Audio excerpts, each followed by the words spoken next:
செல்வந்த வகுப்பினருக்குள் மட்டுப்படுத்தப்பட்டிருந்த அரசியல் தலைமையை சாதாரண பொதுமக்கள் மத்தியில் உருவாக்கிய தலைவராக திகழ்ந்த மறைந்த முன்னாள் ஜனாதிபதி ரணசிங்க பிரேமதாசவின் 23வது நினைவு தினம் இன்றாகும். கொழும்பு புதுக்கடை பகுதியில் அமைந்துள்ள அமரர் ரணசிங்க பிரேமதாசவின் நினைவு தூபிக்கு அருகில் நினைவு தின நிகழ்வுகள் இன்று இடம்பெற்றன.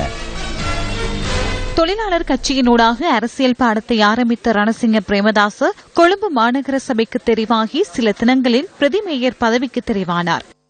அவர் 1965ஆம் ஆண்டு பாராளுமன்றத்திற்கு தெரிவு செய்யப்பட்டார். அன்று தொடக்கம் உள்ளூராட்சி மன்ற அமைச்சர், பிரதமர் மற்றும் நாட்டின் 2வது நிறைவேற்று அதிகாரம் கொண்ட ஜனாதிபதி போன்ற பதவிகளை வகித்தார். இந்த நாட்டின் குடியிருப்பு புரட்சிக்கு வித்திட்ட கம்முதாவ திட்டம், பாடசாலை மாணவர்களுக்கு சீருடை வழங்கும் திட்டம் மற்றும் 200 ஆடை தொழிற்சாலைகள் அமைக்கும் வேலை திட்டத்தினூடாக பல யுகங்களில் மறையாத சமூக சேவையில் ஈடுபட்ட முன்னாள் ஜனாதிபதி ரணசிங்க பிரேமதாச 1993ஆம் ஆண்டு மே தின பேரணியொன்றில் கொலை செய்யப்பட்டார். அன்னாரின் 23வது நினைவு தினம் இன்று முற்பகல் பிரேமதாச உருவச்சிலைக்கு அருகில் ஜனாதிபதி மைத்ரிபால சிறிசேன தலைமையில் நடைபெற்றது.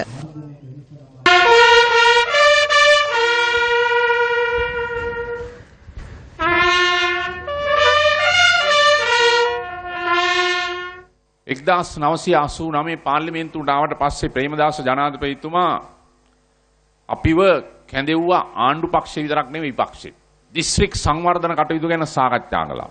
මට මතකයි ඒ කාලේ අනුරාධපුරේ 1989ஆம் ஆண்டு பாராளுமன்றத்திற்கு வந்ததன் பின்னர் ஆளும் கட்சியை மாத்திரமன்றி எதிர்க்கட்சியினரையும் அழைத்து அப்போதைய ஜனாதிபதி பிரேமதாச எம்முடன் கலந்துரையாடினார். இதன்போது மாவட்ட அபிவிருத்தி விடயங்கள் குறித்தும் எம்முடன் கலந்துரையாடியது எனக்கு இன்னும் நினைவிருக்கின்றது. தேமிய குருளேயில் நான் ஜனாதிபதி பிரேமதாசவிடம் ஒரு குளத்தின் வேலை நிறைவடைந்திருக்கின்றது என கூறினேன். அதனை நீங்கள் திறந்து வைக்க விரும்புகின்றீர்களா என கேட்டேன். அதற்கு அதிகமான மக்கள் கூட்டத்தை அழைக்க வேண்டுமா என நான் அவரிடம் கேட்டேன். அப்போது பிரேமதாச ஜனாதிபதி ஒரு விடயத்தை என்னிடம் கூறினார். அரசியல்வாதிகள் செய்யும் ஒரு தவறுதான் தாம் செய்யும் விடயம் குறித்து சரியாக மக்களிடம் செல்வதில்லை என குறிப்பிட்டார். தேமியோய குளத்திற்கு அருகிலுள்ள மரங்களில் இலைகள் இருக்குமாயின் அந்த ஒவ்வொரு இலையிலும் எழுதி வையுங்கள். இந்த குளத்தினுடைய பணிகளை நிறைவு செய்தது எங்களுடைய காலத்தில் அன்று. பிரதமர் அவர்களே, எமது அரசாங்கத்தில் நான் காணும் ஒரு பெரிய குறைபாடுதான் நாம் தீய விடயங்களை செய்வதில்லை, நல்ல விடயங்களை செய்கின்றோம். இருப்பினும் நமது குறைபாடு நாம் செய்கின்ற வேலை திட்டங்கள் குறித்து மக்களுக்கு தெளிவாக எடுத்து கூறாமையாகும். அதனால் நமது எதிர்த்தரப்பினர் நாம் செய்யாத விடயங்களை மாத்திரமே கதைக்கின்றனர். පළවෙනි වතාවට ගිහින් ජෙනීවා වලට ගිහින් කිව්වා එන්න ලංකාවට ඇඟිලි ගහන්න.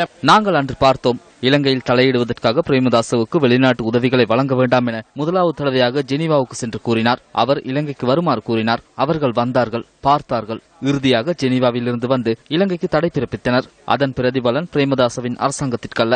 எதற்காக இலங்கைக்கு வரவழைத்தீர்கள் என கோஷமிட்டனர்.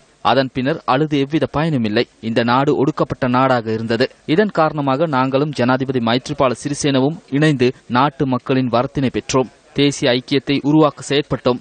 பிரேமதாஸ் ஜனாதிபதி இருந்திருந்தால் மைத்ரிபால சிறிசேன தலைமையிலான இந்த அரசாங்கத்திற்கு 200% ஆதரவு வழங்குவார் என்பதில் எனக்கு எவ்வித சந்தேகமும் இல்லை. ජීවතුන් අතර හිටියානම් අද මෛත්‍රීපාල සිරිසේන මහත්මයා ප්‍රධාන මේ ආණ්ඩුව කරන වැඩසටහනට එතුමා 100% සහයෝගය දෙනවා කියලා මම කිසිම සැකයක් නැහැ. ரணசிங்க பிரேமதாஸ் யுகே திபுனு ரணசிங்க பிரேமதாசவின் காலத்தில் இருந்த சவால்களுக்கும் இன்று காணப்படுகின்ற சவால்களுக்கும் பாரிய வேறுபாடு இருக்கின்றது. அதே சவால்களே இன்று ஜனாதிபதி பிரதமருக்கு விடுக்கப்படுகின்றது. நாட்டிற்கு நல்லது நடக்கும் இந்த சந்தர்ப்பத்தில் காலை பிடித்து இழுத்து நாட்டை பின்னோக்கி கொண்டு செல்வதற்கு எதிர்த்தரப்பு சூழ்ச்சிக்காரர்கள் முயற்சித்துக் கொண்டிருக்கின்றார்கள். மைத்ரிபால சிறிசேன ஜனாதிபதி இலகுவில் சூழ்ச்சிக்குள் அகப்பட மாட்டார். அவருக்கு முதுகெலும்பு இருக்கின்றது. அதேபோல் அவரிடம் தகுதியும் திறமையும் இருக்கின்றது. ගරු මෛත්‍රීපාල සිරිසේන මැතිතුමාව ලේසියෙන් කුමන්ත්‍රණකාරීන්ට වටවන්නට බෑ. එතුමාට කොන්දක් තියෙනවා. එතුමාට හැකියාවක් තිබෙනවා. நிர்மாணிக்கப்படவுள்ள மறைந்த மாதுலுவாவ சோபித தேரரின் நினைவு கிராமத்திற்கான உரிமை பத்திரம் இதன்போது வழங்கி வைக்கப்பட்டது.